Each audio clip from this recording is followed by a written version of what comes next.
በክርስቶስ የተከበራችሁ የእግዚአብሔር ቤተሰቦች ዛሬ የጌታችን ኢየሱስ ክርስቶስን የዕርገት በዓል እናከብራለን። የዕርገት በዓልን በመናከብርበት ጊዜ ምናልባት የክርስቶስ የመሰናበቻ የሚመስል በዓል ነው። ኢየሱስ ወደ ሰማይ ባረገበት ጊዜ ምድርን እና ተከታዮቹን ትቶ ወደ ሰማይ የሄደ ይመስላል። ትንሣኤውን ተከትሎ ለደቀ መዛሙርት 40 ቀናት ከተገለጠ በኋላ ጌታ ከዓይናቸው ተወስዷል። እዚያ ቆመው ወደ ላይ እየተመለከቱም ምናልባት በፍርሃት ወይም ግራ በመጋባት ወይም በሐዘን ውስጥ ሆነው ጌታችን ኢየሱስ ክርስቶስ ወደ ሰማይ ሲወጣ ይመለከቱ ነበር። ነገር ግን የመልአኩ ጥያቄ በቅጽበት ከሐሳባቸው ይመልሳቸዋል። ለምን እዚያ ቆማችሁ ወደ ሰማይ ትመለከታላችሁ? የሚል የመልአኩ ጥያቄ። ዕርገት የኢየሱስ ተልእኮ መጨረሻ ይመስላል። መጨረሻ ግን አይደለም። የጌታችን ኢየሱስ ክርስቶስ ዕርገት የሱ ተልእኮ መጨረሻ ሳይሆን የኛ ተልእኮ መጀመሪያ ነው። የኢየሱስ ዕርገት ከኛ መለየት፣ እኛን ወደ ኋላ መተው ወይም ተለይቶ መሄድ ሳይሆን ወደ አብ የሚመለሰው ዓለምን ለመተው ሳይሆን በዓለም ላይ በክብር ልነግስ ነው። ኢየሱስ የተነሳው ከምድር ለመሸሽም አይደለም። ነገር ግን ሰማይንና ምድርን ሁሉ በአዲስ መንገድ በመገኘት ሊሞላው ነው። ከአሁን በኋላ በአካል በጊዜና በቦታ የተገደበ አይደለም። በምድር ላይ 40 ቀን ሲመላለስ በነበረበት ጊዜ በቦታ እና በጊዜ የተገደበ ኢየሱስ ነው የነበረው። አሁን ግን ከጊዜ እና ከቦታ በላይ ሆኖ ሁል ጊዜም ከኛ ጋር ሊሆን ወደ ላይ ይወጣል። ከኛ ጋርም የሚሆነው በመንፈሱ፣ በቅዱስ ቁርባን፣ በቃሉ፣ በቤተ ክርስቲያንና በተልእኮ ነው። ኢየሱስ ከማረጉ በፊት ግልጽ የሆነ መመሪያ ሰጥቶናል። ወደ ዓለም ሁሉ ሂዱ፣ ወንጌልንም ለፍጥረት ሁሉ ስበኩ። ማርቆስ ወንጌል ምዕራፍ 16 ቁጥር 15 ላይ ይህንን ተልእኮ ሰጥቶን ወደ ሰማይ ወጥቷል። ይህ የጌታችን ኢየሱስ ክርስቶስ ተልእኮ የግል ሃይማኖት ተልእኮ ሳይሆን የሁላችንም ወደ ዓለም ሁሉ የመሄድ ተልእኮ ነው። ዕርገት ኢየሱስ የወንጌል ስርጭት በትሩን ለኛ ያስተላለፈበት ጊዜን ያመለክታል። ከዕርገት ቀደም ብሎ ወደ ዓለም ሁሉ ሂዱ ወንጌልንም ለፍጥረት ሁሉ ስበኩ ስል እሱ ሲያከናውን የነበረውን ተግባር እኛ እንድናከናውን የወንጌል ስርጭት በትሩን ለኛ ያጋራናል። እኛ አሁን በምድር ላይ የእርሱ አካል ነን። በምድር ላይ የእርሱ እጆች ነን፣ የእርሱ እግሮች ነን።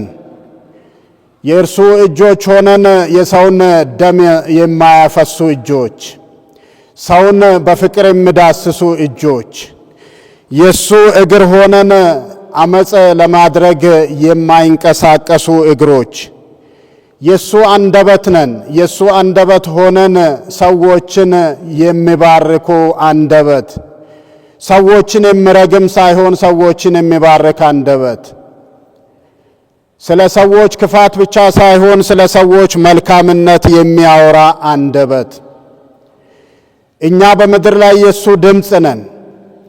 የሱ ድምፅ ያዘኑትን የሚያጽናና ድምፅ፣ ተስፋ ለቆረጡት ተስፋ የሚሰጥ ድምፅ፣ መንገድ ለጠፋባቸው ብርሃን የሚሆን ድምፅ፣ የሱ ድምፅ ሆነን የሱን ተልእኮ እንድንቀጥል የሱን ተልእኮ ያጋራን ዕለት ነው። እኛ በምድር ላይ የኢየሱስ ልብ ነን። ወንድሞችና እህቶች ላይ የሚጨክን ልብ ሳይሆን የሚራራ ልብ፣ ለወንድሞችና ለእህቶች የሚያዝን ልብ፣ ወንድሞችንና እህቶችን ሰውን ከሰው ሳይለይ የሚያፈቅር ልብ ነን። አሁን መመስከር የኛ ተግባር፣ ይህንን ተግባር መፈጸም የኛ የውዴታ ግዴታ ነው። ወንጌልን በቤታችን በስራ ቦታችንና በማህበረሰባችን በድፍረት መመስከር የኛ ተግባር ነው። ወንጌልን መመስከር በቃል ሳይሆን በሕይወት ወንጌልን የምንኖርበት ኃላፊነትን ነው ጌታችን ኢየሱስ ክርስቶስ በዕርገት ጊዜ ለኛ ያጋራን። ስለዚህ የጌታችን ኢየሱስ ክርስቶስ ወደ ሰማይ መውጣት ማለት እኛን ተለይቶን ማሄድ ሳይሆን ለኛ ያለንን ክብሩንና ፍቅሩን የገለጠበትንና የሱን ተልእኮ ለኛ ያጋራበት ዕለት ነው። ኢየሱስ የሱን ተልእኮ ሲያጋራንና ወደ ሰማይ ሲያረግ ባዶአችንን አልተወንም። በሐዋርያት ሥራ እንደምንሰማው ደቀ መዛሙርቱ ከላይ ኃይል እንደሚለብሱ ቃል ገብቶላቸዋል። በበዓለ ሃምሳ ስለሚመጣው መንፈስ ቅዱስ እየተናገረ እንደሆነም እንረዳለን። ስለዚህ ወደ ሰማይ ሲወጣ ይህንን ትልቅ ተስፋ ሰጥቶን፣ ይህንን ትልቅ ስንቅ ሰጥቶን ነው ወደ ሰማይ የወጣውና ባዶአችንን ትቶን ወደ ሰማይ አልወጣም። ስለዚህ በዕርገትና በጴንጤቆስጤ መካከል ያለው ጊዜ የተስፋ መቁረጥ ጊዜ አይደለም። መጀመሪያ ደቀ መዛሙርቱ ሞቶ በተቀበረ ጊዜ ተስፋ ቆርጠው ነበር። ድጋሚ በትንሣኤ ደግሞ ተስፋቸው ለምልሞ ነበር።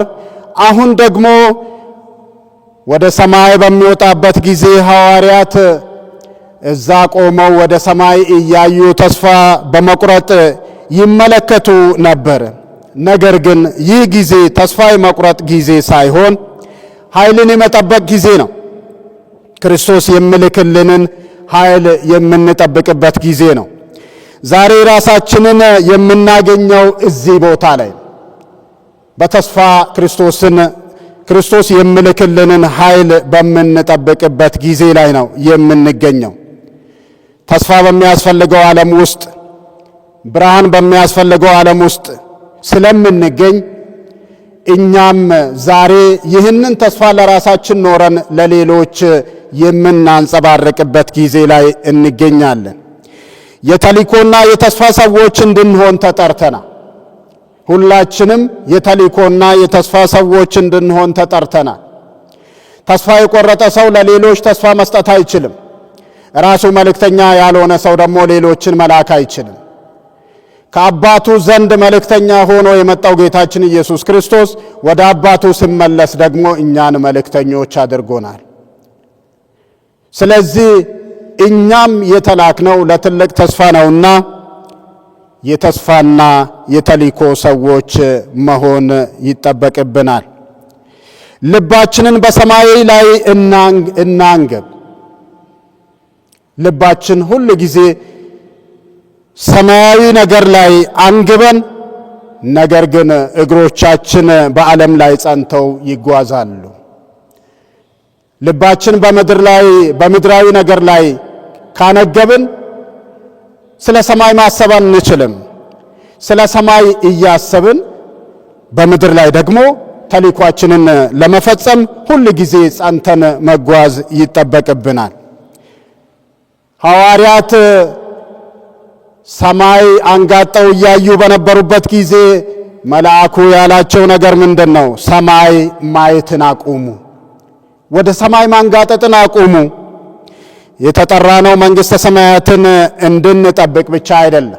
ወደ ሰማይ ያንጋጠጥን እንድንጠብቅ ብቻ ሳይሆን የሰማይን ጣዕም ወደ ምድር ለማምጣት በፍቅር፣ በፍትህ፣ በይቅርታና በእውነት እንድንራመድ ነው። ዛሬ ለዓለማችን፣ ዛሬ ለምድራችን ፍቅር ያስፈልጋታል። በወንድሞችና በወንድሞች መሃል ፍቅር ያስፈልጋል። በቤተ እምነቶች ፍቅር ያስፈልጋል። ስለዚህ እኛ የተጠራነው ዝም ብለን መንግሥተ ሰማይን ለመጠበቅ ሳይሆን የመንግሥተ ሰማይን ጣዕም ምድር ላይ ለማንሰራፋት ነው። የመንግሥተ ሰማይን ጣዕም ምድር ላይ ለማስፋፋት ነው። የመንግሥተ ሰማይን ጣዕም ለወገኖቻችን ለማትረፍ ነው። የፍቅርን መንገድ ለማስተማር፣ የፍትህን ሕይወት ለማስተማር፣ የይቅርታን ሕይወትን ለማስተማርና እውነትን ለማስተማር ነው። ክርስቶስ ዛሬ ወደ ሰማይ እየወጣ እያለ ለኛ የሰጠን የስብከተ ወንጌል ኃላፊነት ይሄንን ያንን ተልእኮውን ያጋራን እኛ በምድር ላይ እሱ እስከሚመለስ ድረስ ያንን ተግባር እንድንፈጽም ነው። እርገት ክርስቶስ በእውነት እንደሚነግስ እንድናምን ይሞግተናል። ክርስቶስ በእውነት እንደሚነግስ እንድናምን የሚሞግተን ትልቁ በዓል እርገት ነው። የእርገት ትርጉሙም እሱ ነው። ይህም ማለት ፍርሃትን፣ መከፋፈልንና ተስፋ መቁረጥን አለመቀበል ማለት ነው። ዛሬ በዓለም ላይ ፍርሃት ሞልቷል። ዓለም ዛሬ ተከፋፍላ ትገኛለች። የሄድንበት ቦታዎች ሁሉ ላይ ክፍፍልን ነው የምናገኘው። በቤተሰብ ውስጥ ክፍፍል ሆኗል። በማህበረሰብ ውስጥ ክፍፍል ሆኗል። በአገራት መካከል ክፍፍል ሆኗል። በመንግስታት መካከል ክፍፍል ሆኗል። ያንን አስወግደን ዛሬ እኛ የክርስቶስን ፍቅር፣ የክርስቶስን እውነት፣ የክርስቶስን ፍትህ በምድር ላይ ለማስፈን ለመኖር ጥረት ማድረግ ይጠበቅብናል። የሰላም የድፍረትና የደስታ ሰዎች መሆን ይጠበቅብናል። የሰላም ሰዎች፣ ሰላምን ከውጭ የምንጠብቅ ሰዎች ሳንሆን ከኛ ሰላምን ሰዎች የሚያገኙ መሆን አለብን።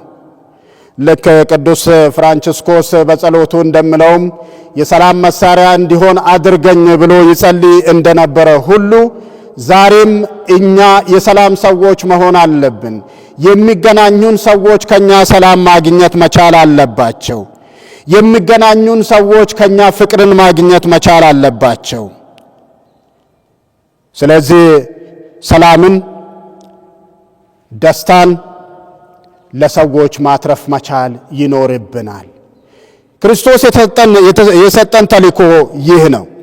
በእርሱ ከኛ ያለ መለየት ማመን አለብን። እርሱ ከኛ እንዳልተለየን የምናምን ሰዎች፣ በብዙ መልኩ ክርስቶስን እያገኘን እንደሆንን የምናምን ሰዎች፣ አሁንም ከኛ ጋር እንደሆነ የምናምን ሰዎች በተመሳሳይ መንገድ ላይሆን ይችላል። ያኔ በጊዜና በቦታ በተወሰነ ወቅት ላይ በነበረ መልኩ ላይሆን ይችላል።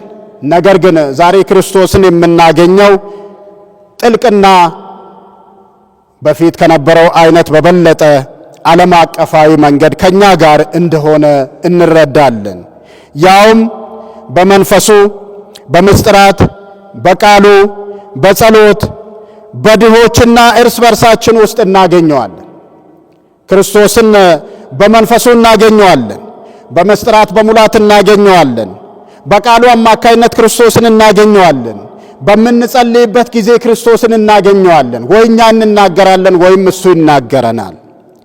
በድሆች ውስጥ ክርስቶስን እናገኘዋለን።